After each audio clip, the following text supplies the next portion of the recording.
Well, with that in mind now, we're ready to move on to our third key, the third of these 7 keys of spiritual wellness. And this one is thinking before acting. Once again, that's not easy to do in a society that teaches us to just do it.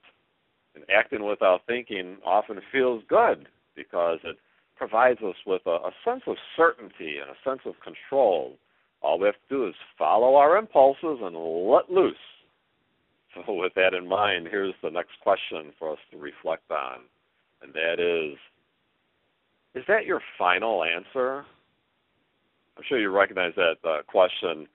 It's asked of every contestant on the TV quiz show, Who Wants to Be a Millionaire?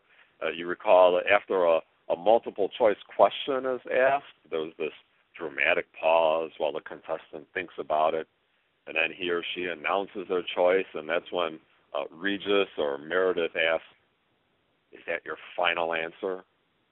In other words, before you act, have you thoroughly thought through your options and the consequences?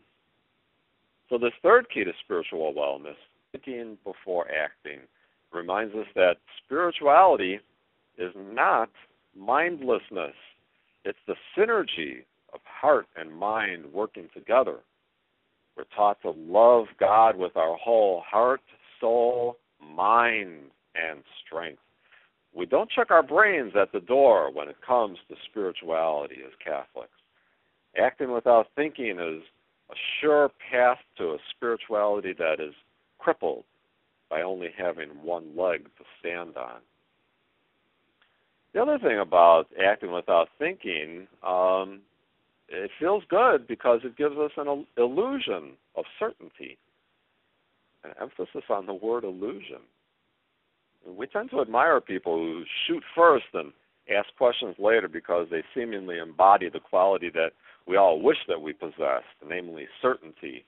We'd all like to be able to stand on solid ground in a world that's totally black and white. When you think about it, that's why fundamentalism is so attractive. It offers a false sense of certainty. You don't have to think. The problem is certainty is a mirage. Life is full of ambiguity. There's a lot of gray area that makes it so difficult to be absolutely certain. So when we act without thinking, acting as though we have complete certainty, we usually end up facing some unfortunate effects. The first one is that our response is just usually too quick. It comes too fast. And when that happens, it results in being too excessive. And when our response is too excessive, we find that the effects linger far too long. We can find ourselves mopping up after ourselves days, weeks, months, sometimes even years after something we said or did before thinking.